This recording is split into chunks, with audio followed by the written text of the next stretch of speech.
বিভূতিভূষণ বন্দ্যোপাধ্যায়ের গল্প শাবলতলার মাঠ। শাবলতলার মাঠ, বিভূতিভূষণ বন্দ্যোপাধ্যায়। অনেকদিন পরে শাবলতলার মাঠ দেখলাম সেদিন। আমার পিসিমার বাড়ির দেশে। ছেলেবেলায় যখন পিসিমার বাড়ি থেকে দুর্গাপুর উচ্চ প্রাইমারি পাঠশালায় পড়তাম, সে আজ 25-30 বছর আগের কথা। পিসিমা মারা যাওয়াতে সে গ্রামে আর যাইনি কখনো। সেদিন আবার কার্যোপলক্ষে গরুর গাড়ি চড়ে যেতে যেতে শাবলতলার মাঠ চোখে পড়ল। কিন্তু মস্ত বড় কি এক কারখানা হচ্ছে সেখানে।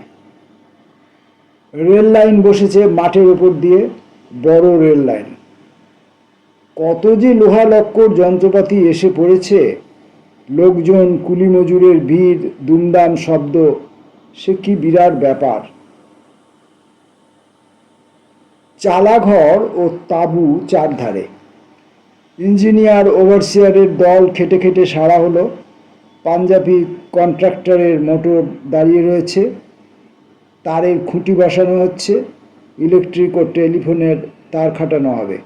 ইট বোঝাই, কাঠ বোঝাই লরির ভিড়। নতুন চওড়া রাস্তাগুলোর ওপরে চুনের ধুলো, সিমেন্টের ধুলো উঠছে বাতাসে। এ কি হলো? আমার সেই ছেলেবেলাকার শাবলতলার মাঠ কোথায় গেল? সত্যিই তা নেই। তার বদলে আছে কতগুলো তাঁবুর সারি, ইটখোলা, পাথুরে কয়লার স্তূপ, চুনের ঢিবি, কাঠের ঢিবি, লোকজনের হইচই, লরির ভিড়। আজ সকালে মার্টিন লাইনের ছোট স্টেশনে নেমেছি। গরুর গাড়ি করে চলেছি পিসিমার বাড়ির গ্রামের পাশের একটা গ্রামে মেয়ের বিয়ের পাত্র খুঁজতে। রাস্তার ধারে পড়ে শাবলতলার মাঠ। হঠাৎ দেখি এই অবস্থা তার।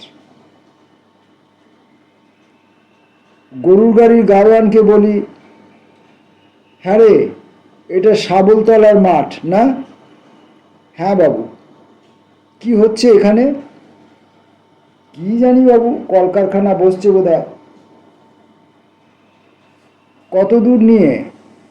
তা বাবু অনেক দূর নিয়ে, ওই বাজিতপুর, মনসাতলা, ছাওয়ালমারি, বেদেপোতা, হাঁসখালির চড়া পর্যন্ত। গ্রামগুলো সব কোথায়? সব উঠিয়ে দিয়েছে। মনে পড়লো আমার 11 বছর বয়সের একটি মধ্যাহ্ন দিন, আর মনে পড়লো দুর্গাপুর উচ্চ প্রাইমারি স্কুলের উমাচরণ মাস্টারকে।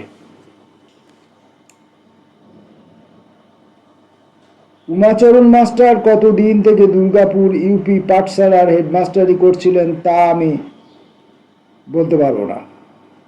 গ্রামের রায় জমিদারদের ভাঙা কার্নিশে পায়রার বাসাওয়ালা বৈঠকখানার এক পাশে সেকেলে তক্তপোষে ছিল তার বাসা।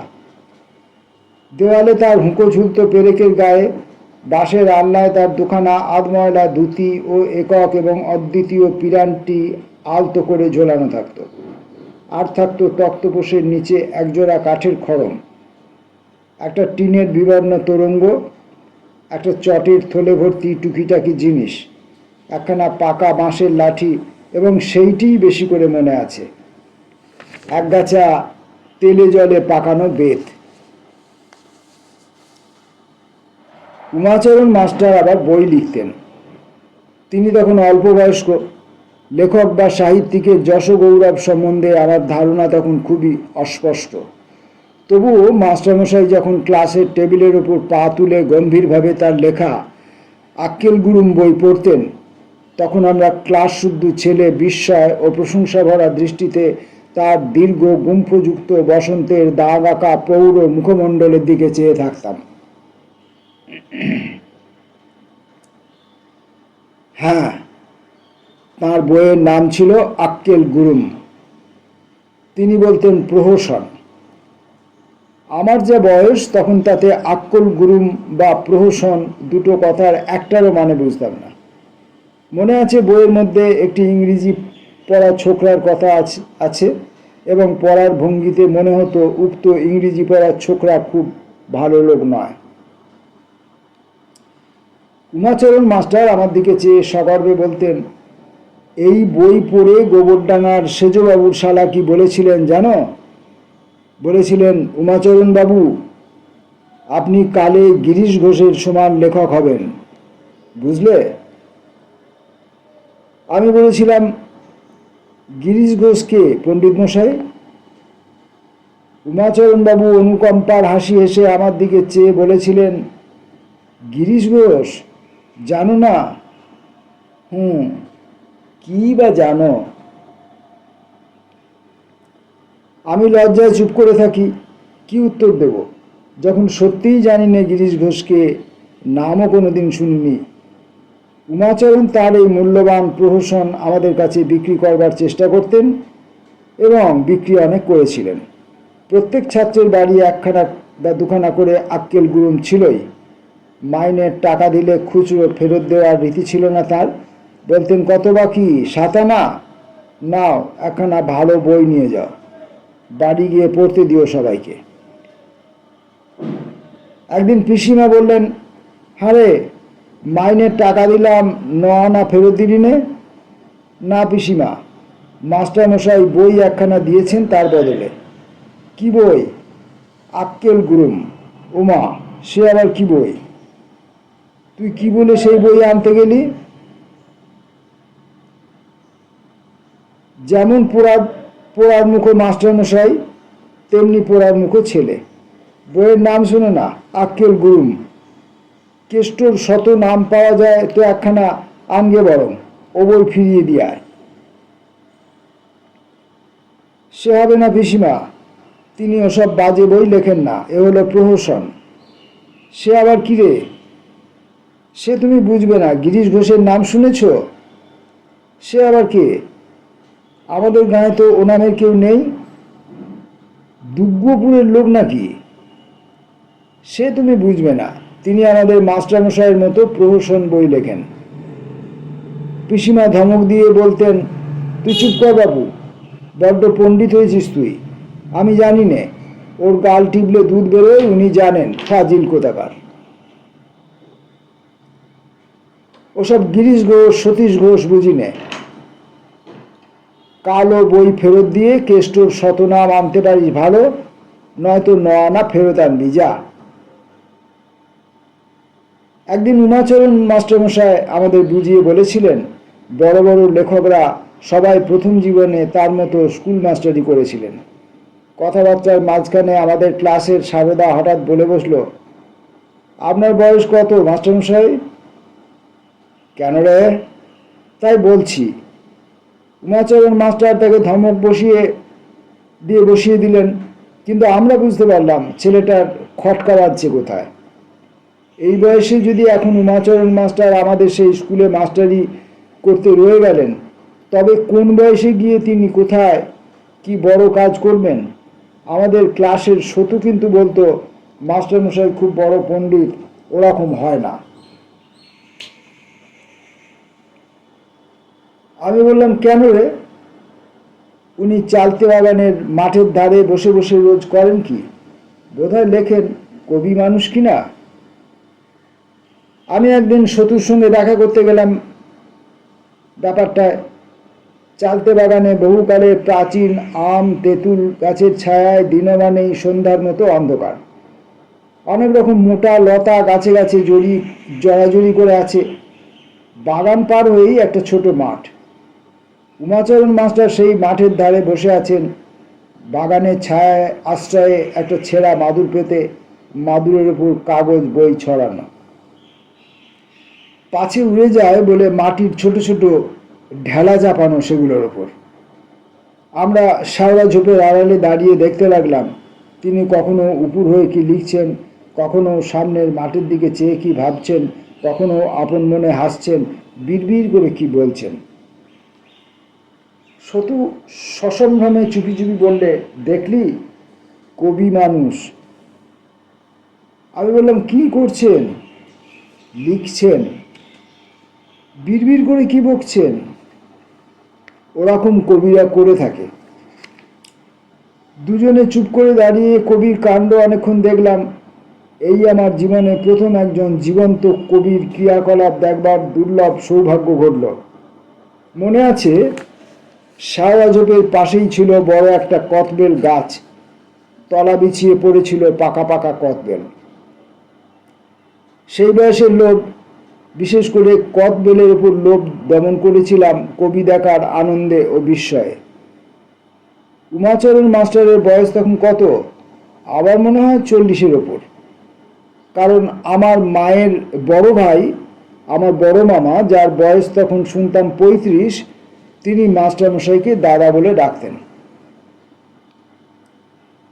আমরা যেমন নিঃশব্দে সেখানে গিয়েছিলাম, তেমনই নিঃশব্দে চলে এলাম মনে বিস্ময় ও আনন্দ নিয়ে।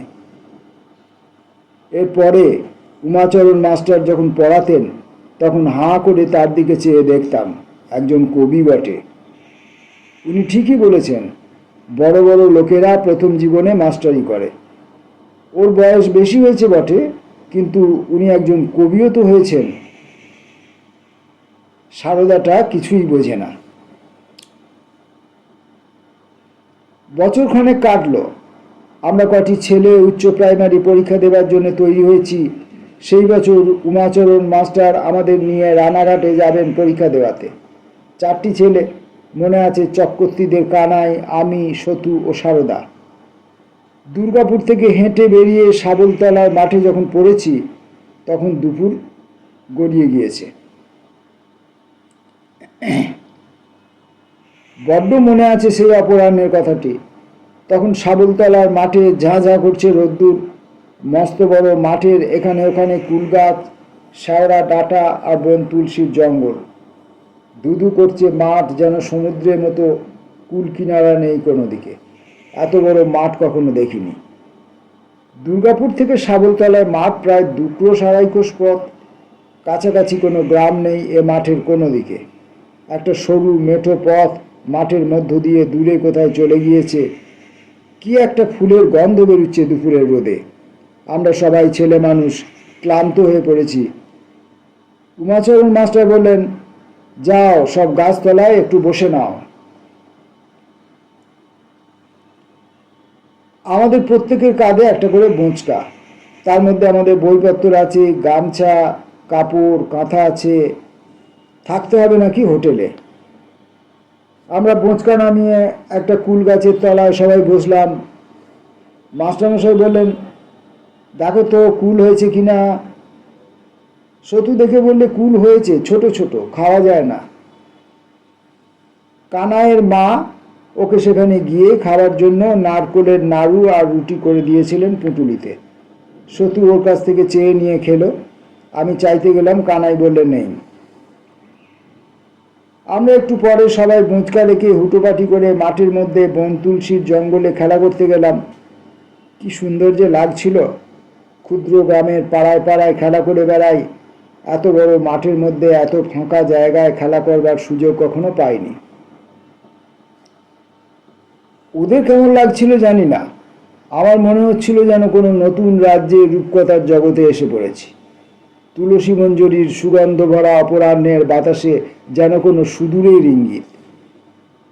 যে দেশ কখনো দেখিনি, যার কথা কিন্তু আমার মনে সর্বদাই উঁকি দেয়, আজ এই শাবলতলার মাঠে এসে সেই দূর দূরান্তকে দেখতে পেলাম। ঝোপে ঝোপে শালিক আর ছাতারে পাখির কলরব, এখানে ওখানে বেলে জমিতে খেঁকশিয়ালের গর্ত, রাঙা কেলে কোড়া ফুলের লতা জড়িয়ে উঠেছে বুনো কলুচটকা আর তৃপ্তিরাজ গাছে। জনমানুষের বাস নেই। একটা কলা গাছ কি একটা আম গাছ চোখে পড়ে না। যেন এই জগতে মানুষের বাস নেই। শুধুই বনঝোপের শুকনো পাতার ওপর দিয়ে মচমচ করে পাতার ধুলো উড়িয়ে এদেশে চলে যাও। লেখাপড়ার বিরক্তিকর বাধ্যবাধকতা এখানে নেই। খেলা ছেড়ে লেখাপড়া করতে কেউ বলবে না এদেশে। উমাচরণ মাস্টার সেই পুরনো একঘেয়ে বালকের পক্ষে মহা বিরক্তিকর জগতের মানুষ। এই নতুন জীবনের উদাস মুক্তির মধ্যে দিনরাতব্যাপী খেলা আর অবকাশের মধ্যে ওর স্থান নেই আদৌ। বেলা পড়ে এসেছে। হঠাৎ সতু বললে, হ্যাঁ রে, মাস্টারমশাই কোথায় রে? আমি বললাম, কেন, কুলতলায় নেই? কতক্ষণ তো তাকে দেখছি নে, গেলেন কোথায়? আমাদের যেতে হবে না স্টেশনে? 2 ঘন্টার উপর তো এখানে আছি, গাড়ি ধরতে হবে না? আমার মনে হচ্ছিল গাড়ি ধরে আর কি রাজা হব আমরা, এই তো বেশ আছি। উচ্চ প্রাইমারি পরীক্ষার বিভীষিকার মধ্যে নাই বা গেলাম। ইন্সপেক্টর এসে সেবার স্কুলে বলে গিয়েছিলেন রানাঘাট গিয়ে পরীক্ষা দেওয়ায় নাকি নানা গোলমাল। খাতায় লিখে পরীক্ষা হয়, গার্ড আছে সেখানে ঘাড়ের উপর ঝুঁকে। একটু যে দেখাদেখি করবে কি বলাবলি করবে তার উপায় নেই। বলাবলি করলেই মহকুমার হাকিমের সামনে নিয়ে গিয়ে হাজির করবে। তিনি জেলও দিতে পারেন, জরিমানাও করতে পারেন। একটু ফিসফাস করবার জো নেই সেখানে। নবমীর পাঁটার মতো কাঁপতে কাঁপতে ঢুকতে হবে হল ঘরে। কি ভীষণ পরিণাম ছাত্র জীবনের। সত্যি বলছি, সাবলতলার মাঠ দেখার পরে এখানে এসে এই 2 ঘন্টা ছুটোছুটি করে বেড়ানোর পর আমি যেন জীবনের সার্থকতা খুঁজে পেয়েছি। তা হচ্ছে এইরকম বিশাল মুক্ত বনময় ধুলিভরা মাঠের অবাধ শান্তি আর স্বাধীনতার মধ্যে খেলা করে বেড়ানো। পরীক্ষা দিয়ে কী হবে? কানাই এসেও বললে, আমরা যাব কখন? মাস্টারমশাই কোথায়? সত্যিই তো, তাকে কোনো দিকে দেখা যাচ্ছে না। সবাই মিলে খুঁজতে বার হওয়া গেল। সতু ডাকতে লাগলো, ও মাস্টারমশাই, মাস্টারমশাই। কোনো সাড়া নেই। সতু ভীতু মুখে বললে, বাঘে নিয়ে গেল নাকি রে? কানাই বললে, দূর, এখানে মানুষ খেকো বাঘ থাকবে? না, নেই, তোকে বলেছে। তবে গেলেন কোথায়? আমি বললাম, তোমরা খুঁজে দেখো, আমি এখানে খেলা করি। এমন সময় সারদা হাঁপাতে হাঁপাতে এসে বললে, শিগগির শিগগির আয়, দেখে যা। আমরা সবাই একসঙ্গে বলে উঠলাম, কি হয়েছে রে, বেঁচে আছেন তো? কথা বলতে বলতেই আমরা সারদার পেছনে ছুটলাম। বেশ খানিকটা দৌড়ে সারদা থেমে পড়ল এবং আঙুল দিয়ে সামনের দিকে দেখিয়ে আমাদের চুপ করে বলে পা টিপে টিপে এগিয়ে চলল। একটা শুকনো খাল মতো নিচু জায়গায় কচু ঝোপের আড়ালে উমাচরণ মাস্টার বসে ঝুঁকে পড়ে কি লিখছেন, সেই আর 8 দিনের মতো। জায়গাটাতে খুব ছায়া পড়েছে। কুঁচো ঝোপটায় পাখিরা কিচিরমিচির করছে। সামনে অনেক দূর ফাঁকা, সুন্দর জায়গাটি। এই মাঠের মধ্যে এই জায়গাটাই সবচেয়ে ভালো। কবি উমাচরণ মাস্টার ঝুঁকে পড়ে লিখতে লিখতে বিড়বিড় করে আপন মনে কি বলছেন, এমনকি আপন মনে ফিকফিক করে হাসছেন। যে কেউ দেখলে বলবে উন্মাদ পাগল। অমন তন্ময় হয়ে লিখতে তাকে আমরা কখনো দেখিনি। অমনভাবে আপন মনে হাসতেও তাকে কখনো দেখিনি। সতু মুগ্ধ দৃষ্টিতে সেদিকে চেয়ে বললে, মাস্টারমশাই একজন আসল কবি। সারদা ওর মতে মত দিয়ে বললে, ঠিক তাই। কানাই ও আমি কোনো কথা না বলে একদৃষ্টে এই সত্যিকার জীবন্ত কবিকে চেয়ে দেখতে লাগলাম। আমাদের কত ভাগ্যি যে আমরা এমন মাস্টার পেয়েছি। কানাই একটু পরে বললে, কিন্তু ভাই, সন্ধে হলো, ওকে না ডাকলে আমাদের উপায় কি হবে? ডাকি ওকে, কি বলিস? কেউ সাহস করে না। সারদার মনে কবির প্রতি শ্রদ্ধা একটু ফিকে। সে 2-1 বার আমাদের উপস্থিতি জ্ঞাপক কাশির আওয়াজ করলে। সতু চুপি চুপি বললে, এই আস্তে। সারদা বললে, হ্যাঁ আস্তে বই কি, আমরা মরি এখন এই মাঠের মধ্যে সন্ধেবেলা, বাগে ধরুক সব শুদ্ধ। বলে সজোরে একবার কাশির আওয়াজ করতেই উমাচরণ মাস্টার চমকে পেছন ফিরে চাইলেন। সারদা বললে, আসুন মাস্টারমশাই, সন্ধ্যের দেরি নেই যে, স্টেশন এখনো অনেকখানি রাস্তা। উমাচরণ মাস্টার ব্যস্ত হয়ে খাতাপত্র গুটিয়ে বগলে করে নিয়ে আমাদের কাছে উঠে এলেন শুকনো খাল থেকে। অপ্রতিভের হাসি এসে বললেন, তাই তো, বেলা গিয়েছে দেখছি, চল চল। তারপর পিছন দিকে চেয়ে বললেন, জায়গাটা বড় চমৎকার না? সতু সশ্রদ্ধ সুরে বলল, ওখানে কি করছিলেন মাস্টারমশাই? কি আছে ওখানে? উমাচরণ মাস্টার ধমক দিয়ে বললেন, সে কি তুই বুঝবি? সিনারি কাকে বলে জানিস? চমৎকার সিনারি ওখানটাতে। কবিতা লিখছিলাম, কি চমৎকার মাঠটা, বুঝিস কিছু? আমারও চোখে যে এই অপরাহ্নে এই মাঠ অদ্ভুত ভালো লেগেছে। মাস্টারমশাইয়ের কথার মধ্যে তার সায় পেয়ে আমার মন খুশিতে ভরে উঠল। আমি নতুন দৃষ্টি পেলাম সেই দিনটিতে। উচ্চ প্রাইমারি পরীক্ষা দিতে যাওয়ার পথে উমাচরণ মাস্টার কত বড় শিক্ষকের কাজ করলেন সেদিন তিনি নিজেও কি তা বুঝলেন? আমার কথা এখানেই শেষ। উমাচরণ মাস্টারের ইতিহাসও এখানেই শেষ। প্রায় 30-32 বছর আগের কথা সেসব। উমাচরণ মাস্টার আজ আর বোধহয় বেঁচে নেই।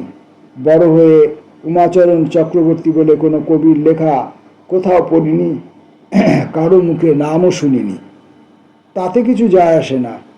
যশোভাগ্য সকলের কি থাকে? আজ এতকাল পরে শাবলতলার মাঠে এসে আমার মনে পড়ে গেল বাল্যের সেই অপূর্ব অপরাহ্নের কথা। মনে পড়ে গেল উমাচরণ মাস্টারকে। দুঃখ হলো দেখে সে শাবলতলার মাঠ একেবারে ধ্বংস হয়ে গিয়েছে। মুছে গিয়েছে সে সৌন্দর্য, সে নির্জনতা। উমাচরণ মাস্টারের জন্য মনটা এতদিন পরে যেন কেমন করে উঠল।